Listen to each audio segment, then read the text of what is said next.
diagnostik. Makanya ada yang berkelompok dengan laki-laki perempuan, ada yang berkelompok hanya perempuan saja. Kenapa? Karena bakat, minat, potensi mereka beda-beda gitu. Ini sama gitu. Tempatnya mau indoor ataupun mau outdoor, terserah. Jadi mereka itu betul-betul mengalaminya sendiri. Nah, guru perannya di sini sebagai fasilitator yang tetap memandu, memegang kendali. Nah, penilaiannya ada di lembar observasi. Makanya dalam proyek itu, guru memegang lembar observasi. Nah, bagaimana untuk implementasi IKM di lapangan? Bisa nggak berkolaborasi? Bisa. Ini bisa dilakukan lesson study. 4 guru sekaligus, Pak, Bu. Nah, guru masing-masing sesuai dengan KD-nya, dia memegang lembar observasi, menilai masing-masing kelompok yang didasarkan hasil asesmen diagnostiknya. Nah, ini pun ada sama kegiatan-kegiatan yang mereka lakukan. Ada yang senang dengan bercerita, ada yang senang dengan berpidato, ada yang senang dengan nyanyi, ada yang senang bermain musik, ada yang senang, ya pokoknya macam-macam olahraga dalam satu aktivitas kegiatan. Yang penting, bagaimana melahirkan ruh kurikulum merdeka itu dalam mandiri belajar guru. Nah, jadi di sini kesannya ceramah konvensional itu sedikit demi sedikit sudah dihilangkan. Nah, itu barangkali Pak Sulis, jadi sangat dimungkinkan guru untuk melakukan rekayasa pembelajaran. Karena di luar pun, guru itu diberikan hak sepenuhnya untuk melakukan rekayasa. Nah, ini yang memang sangat ditunggu, diharapkan bagi para pendidik. Nah, ini saya coba kasih kepada guru-guru, itu ada yang antusias. Rata-rata usia di bawah 35 tahun mereka sangat antusias. Tapi di atas 35 tahun masih, oh gitu. Nah, ini ya, karena kita perlu dorongan. Nah, itu barangkali Pak Sulis, Pak Asep, mudah-mudahan tidak puas nih, Mas Andi belum ikut. Tuh, Pak Asep pengen nanya tuh. Ya, Pak Dede, termasuk saya tidak sulit sebetulnya.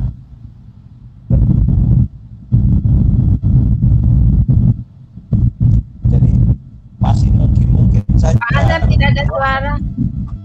Suara Anda terjelas, Pak Asep. Eta kipasnya dimatiin. Kipasan.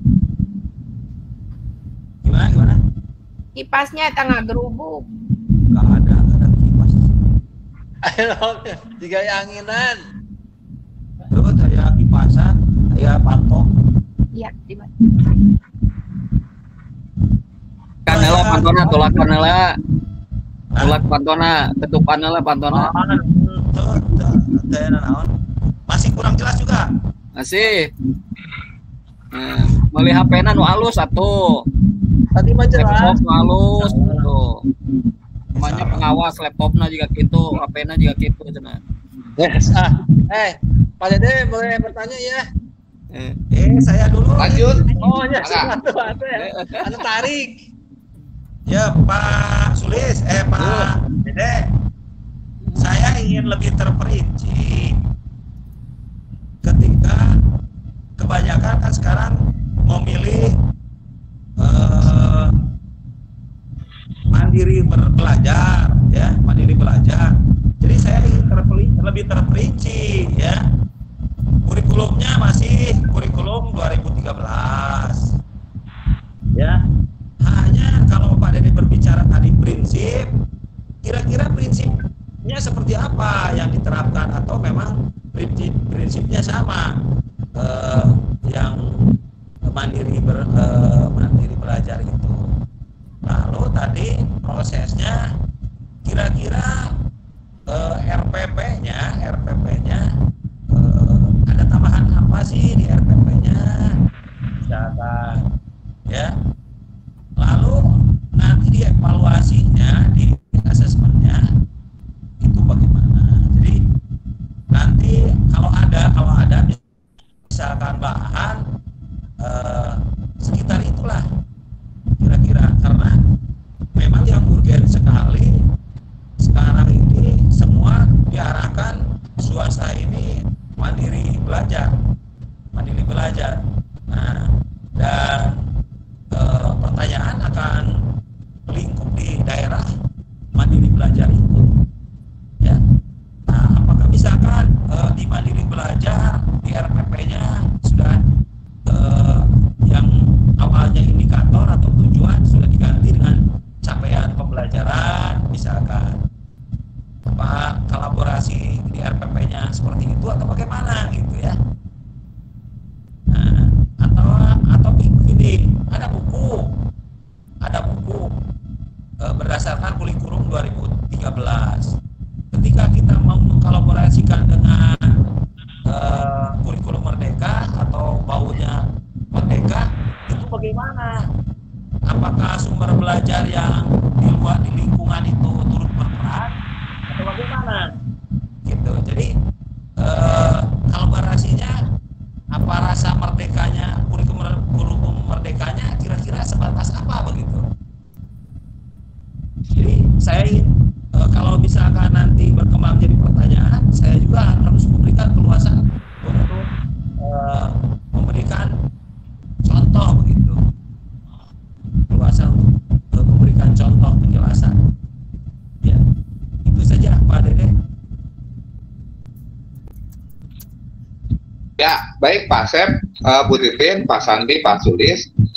Jadi memang ini menjadikan satu tantangan. Bagaimana konsep dan prinsip penerapan IKM, terutama pada mandiri belajar ya di sekolah. Jadi betul, Pak Sep, yang pertama harus diberikan pemahaman kepada sekolah bahwa IKM ini kalau kita memilih opsi belajar, satu, struktur kurikulumnya tidak pernah berubah. Ya, strukturnya ada 18 mapel termasuk muatan lokal, tidak pernah berubah, termasuk jumlah jam 44 jam per minggu, tidak boleh ditambah, tidak boleh dikurang. Itu komitmen. Nah, yang berikutnya Pak Sep, bagaimana membangun merdeka belajarnya itu dalam tataran proses pembelajarannya di kelas ataupun di luar kelas ya, kita nyebutnya indoor ataupun outdoor, intramural ataupun ekstramural. Nah ini jadi komitmen kita hanya melaksanakan proses pembelajaran yang dilakukan guru dengan peserta didik yang tadinya banyak ceramah, yang tadinya banyak konvensional, saat ini kita tinggalkan sedikit demi sedikit. Taruhlah ceramah konvensional 30%, project 70%. Nah, untuk RPP sebetulnya masih menggunakan RPP yang 2013 berdasarkan Permendikbud nomor berapa itu? Saya lupa lagi. Itu dasarnya. Jadi RPP-nya sederhana. Kenapa? Karena RPP ini pun ternyata mengadopsi dari negara-negara luar kita. Ya, dan saya membawa asli RPP dari sekolah-sekolah yang ada di Melbourne. Ternyata sekolah pendidikan di kita mengadopsi dari luar. Itu yang pertama. Tetapi karena kita akan menerapkan proyek, Pak Asep, Bu Titin, Pak Sulis, Pak Sandi, maka saya mencoba untuk menginisiasi bagaimana guru ketika melakukan pembelajaran di kelas, dia mampu melakukan pembelajaran berdasarkan diferensiasi. Maka saya mencoba membuat RPP berdiferensiasi. Nah, di dalam workshop IHT. Pak, apakah setiap diklat atau setiap pembelajaran kita akan RPP berdiferensiasi? Saya bilang itu terserah. Kalau memang dipandang perlu, Bapak Ibu guru ingin membuat RPP diferensiasi selamanya, itu lebih bagus. Kenapa? Karena kita arahnya ke IKM. Opsi belajar, mandiri belajar. Tapi kalau Bapak Ibu tidak mau menggunakan RPP yang satu lembar saja, ya silakan, tahun 2020 itu. Ada keunggulan, ada plus minus RPP berdiferensiasi. Artinya ketika Bapak Ibu mau menerapkan pembelajaran berbasis project based learning, Bapak Ibu bisa menganalisa terlebih dahulu strategi, teknik, model, ya, termasuk alat bahan yang harus disiapkan untuk melakukan project itu sendiri. Jangan sampai ketika Bapak Ibu berbicara pembelajaran project, tapi Bapak Ibu tidak tahu alat bahannya seperti apa. Itu Pak Sep. Nah, saya akan mencoba menjelaskan tentang prinsip ya, Pak Sep. Nah, pada prinsipnya di kerangka dasar kurikulum 2013 itu rancangan landasan utamanya Kurtilas, yaitu Sistem Pendidikan Nasional dan Standar Nasional Pendidikan. Sedangkan di kurikulum darurat, nah ini kan standar masih sama. Nah, tapi yang saya kritisi yaitu di kurikulum yang merdeka itu. Mudah-mudahan ada di sini. Nah, kita tahu bahwa implementasi kurikulum merdeka ini ada di Merdeka Belajar episode 15 ya, Bu Titin, tentang kurikulum merdeka dan platform merdeka mengajar yang ditindaklanjuti oleh Direktorat Jenderal Guru dan Tenaga Pendidikan. Nah, di sana ada beberapa hal prinsip, Pak Asep. Yang pertama, kurikulum merdeka sebagai opsi pemulihan pembelajaran dilakukan dengan 3 opsi. Yang berikutnya tahapan implementasi IKM, Pak Asep. Nah, ketika kita sebagai pengawas sudah berbicara tentang kurikulum merdeka sebagai opsi pemulihan pembelajaran, makanya Pak Sulis kemarin arahkan dulu, Pak. Mau opsi mandiri belajar, opsi mandiri berubah, atau opsi mandiri berbagi. Kalau sudah memilih satu di antara 3 opsi itu, baru kita berbicara masalah tahapan. Tahapan implementasi IKM. Nah, untuk yang mandiri belajar, tahapannya seperti apa? Terus nanti kita akan berlanjut strategi IKM jalur mandirinya seperti apa. Terus pilihan IKM jalur mandirinya. Terus platformnya akan seperti apa. Kan tidak semua harus sama. Di sekolah, ada sekolah yang punya gadget, HP, siswanya ada sekolah yang tidak ada jaringan. Nah itu Pak Asep. Nah implementasinya jelas Pak Asep, di tahun 2022 ini semua sekolah diharapkan sudah terbiasa menggunakan opsi yang 3 itu sendiri. Kalau belum siap secara 100% masuk di program sekolah penggerak, artinya dia menerapkan kurikulum merdeka 100%. Nah itu. Nah yang berikutnya tahapannya tentu sosialisasi Pak. Yang pertama sosialisasi kepada semua stakeholder, mulai kepala sekolah, wakasek, guru, tim pengembang kurikulum, komite sekolah tentang penggunaan IKM. Jadi jangan sampai mereka tahu kepala tapi tidak tahu ekor, tidak tahu kakinya. Makanya supaya utuh ada sosialisasi. Salah satu sosialisasinya bisa IHT, bisa workshop, atau bisa kegiatan yang lainnya yang akan dilaksanakan contohnya oleh Pak Sulis itu. Itu salah satunya Pak Sep. Nah, setelah sosialisasi Bapak Ibu ya, maka pihak sekolah itu mengadakan satu pendataan setelah ada peserta didik baru ya, ketika acaranya ini di MOPD. Setelah MOPD itu ada kegiatan pendidikan kepramukaan dengan blog ya Bapak Ibu, jangan lupa berdasarkan Permendikbud 63 2014. Nah, sedang melaksanakan MOPD atau permata dengan sistem blog, maka wali kelas, BP dan kurikulum itu membuat satu konsep asesmen diagnostik. Tahapannya sana Pak Sep.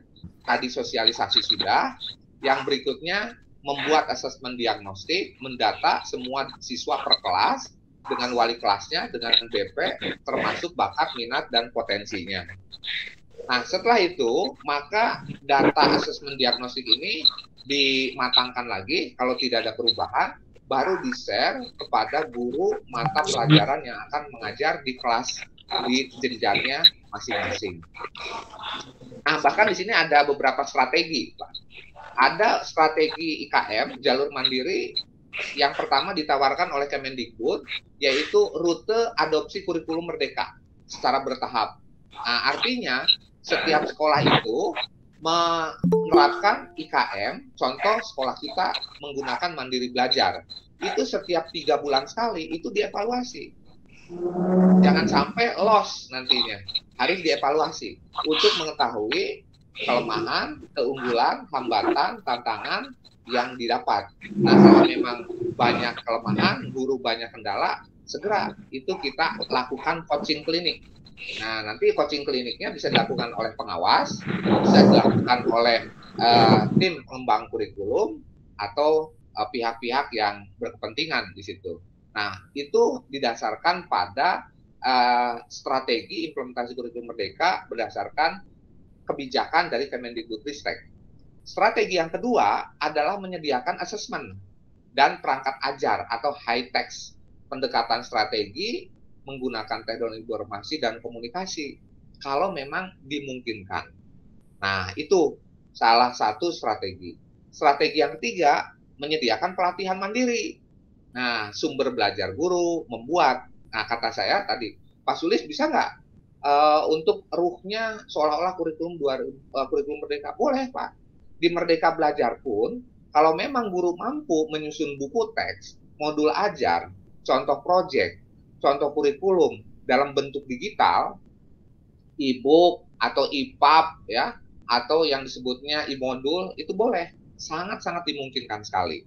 Nah, tapi kalau belum memungkinkan, bertahap saja. Itu anjuran dari Kemendikbud. Nah, strategi yang ketiga inilah, yaitu menyediakan pelatihan mandiri. Diharapkan sekolah-sekolah mau berlatih bersama komunitas praktisinya. Jadi saya harap di MKPS kita, para pengawas di KCD 11 membentuk komunitas praktisi sebagai nanti tindak lanjutnya melakukan coaching klinik kepada siapa? Kepada pihak-pihak sekolah. Jadi kita bisa lesson study, kita bisa saling membantu. Contoh saya nih butuh bantuan dari Bu Titin. Bu Titin bisa nggak tolong jelaskan tentang materi PSP dong? Dan sebagainya. Itu adalah komunitas praktisi dengan cara coaching klinik.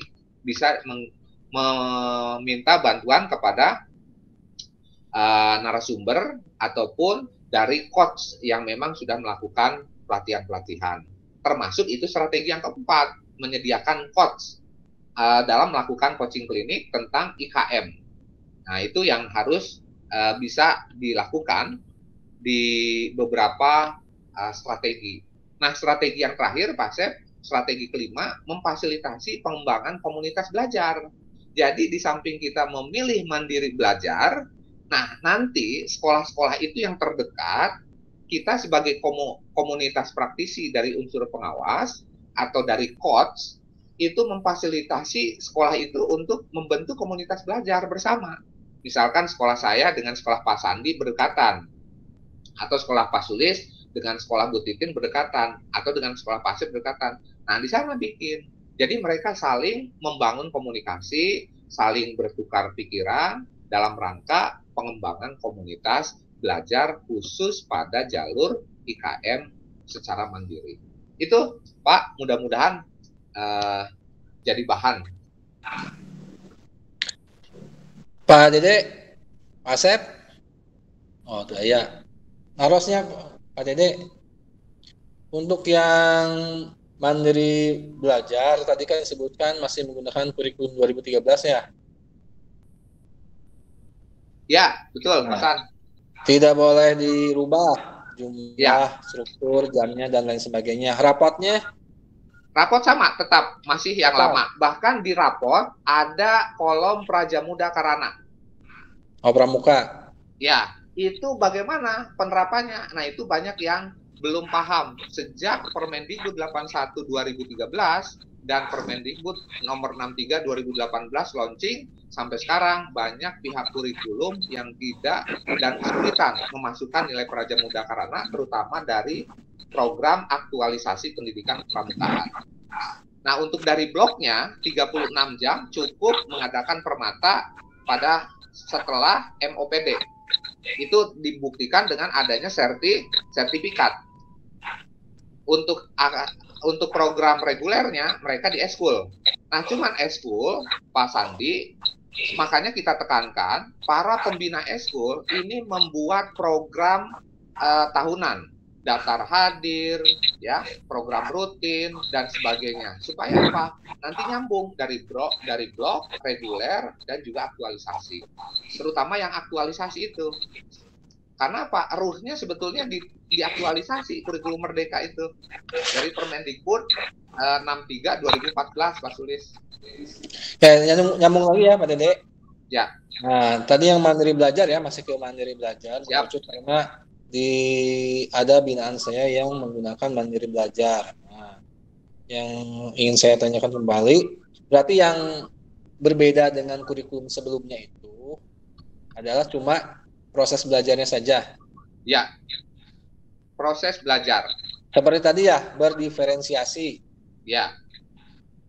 pembelajaran berdiferensiasi, kebinekaan global, menggunakan asesmen diagnostik. Nah, itu ya. Itu salah satu. Berarti yang lainnya sama ya? Sama, Dengan isi, struktur, jam sama. Masih ada RPP silabus. RPP ada silabus masih. Oh, yang begitu. lama. Nah, tapi kalau mau kita mengembangkan di IKM Mandiri Belajar, ada RPP berdiferensiasi atau RPP berkebinekaan global. Oh ya, nyambung ya ke yang berdiferensiasi.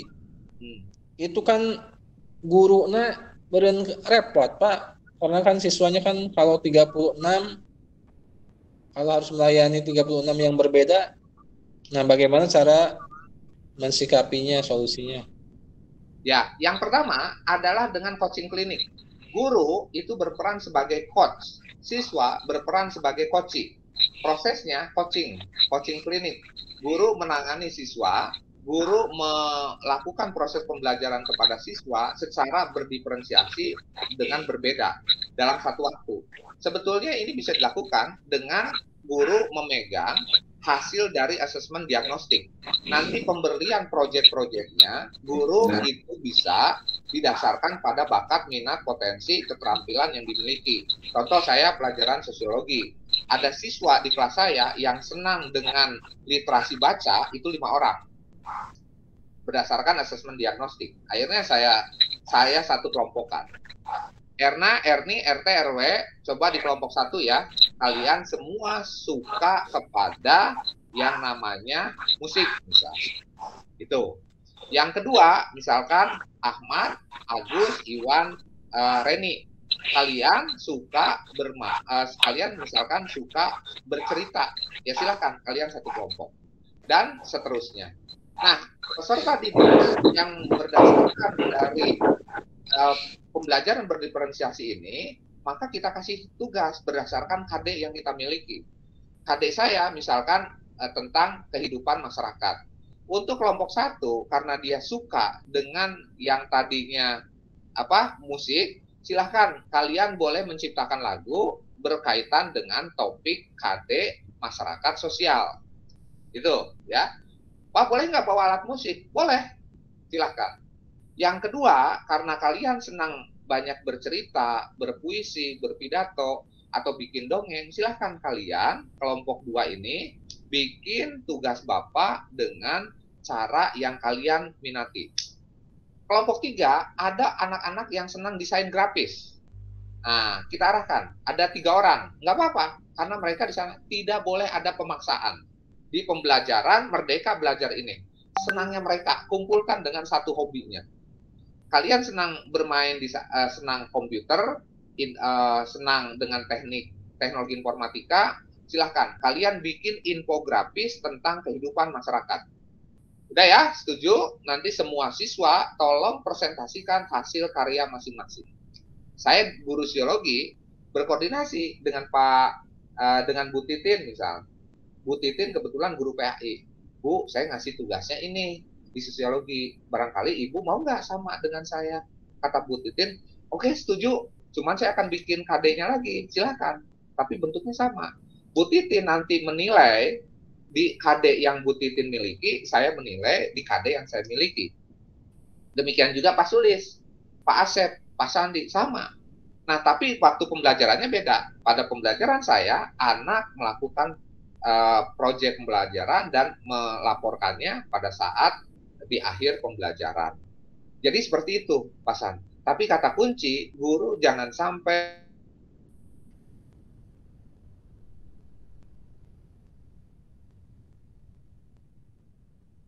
Pak Didena nge-like, Iya, sinyal. Tah. Ayo. Nah itu, jadi Pak San ya, intinya di sana prinsipnya proses pembelajarannya. Nyambung lagi ya, Bapak Ibu, sebelum ke sana masih yang berdiferensiasi tadi.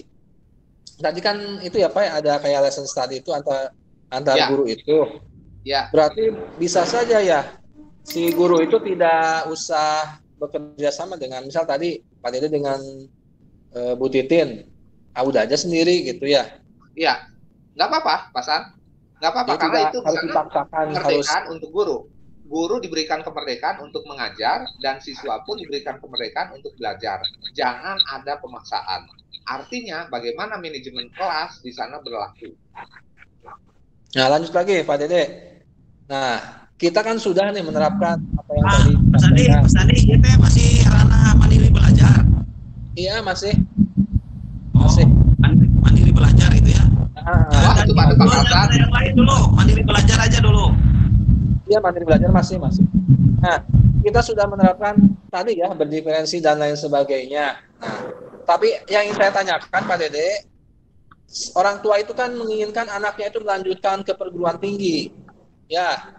Nah, yang ingin saya tanyakan, apakah si perguruan tinggi itu memang sudah dikondisikan gitu oleh kementerian itu supaya kalau menerima si siswa itu bukan dengan tes itu. Kalau tes mah tetap yang unggul itu ya drill, bahas soal gitu, bukan project, bukan mereka belajar gitu. Itu saja. Nah, untuk itu, Pasan, itu ada dalam tataran kebijakan pimpinan. Tetapi yang saya dengar dari asosiasi para perguruan tinggi, ya, itu memang sedang mencari formula bahwa perubahan kurikulum yang ada di Dikdasmen ini tentu akan merubah kebijakan-kebijakan dan formula penerimaan calon mahasiswa baru di perguruan tinggi negeri. Nah, kita berharap tentu nanti akan ada kebijakan atau regulasi yang menguntungkan, terutama bagi para sekolah-sekolah yang menerapkan kurikulum merdeka ini. Insya Allah nanti di tahun 2022 barangkali regulasinya sudah keluar, karena yang saya dengar saat ini sedang dalam wacana dan mudah-mudahan masuk ke pembahasan. Itu saya belum bisa memastikan karena itu tatarannya di para pemegang kebijakan. Jadi saya cukup dari yang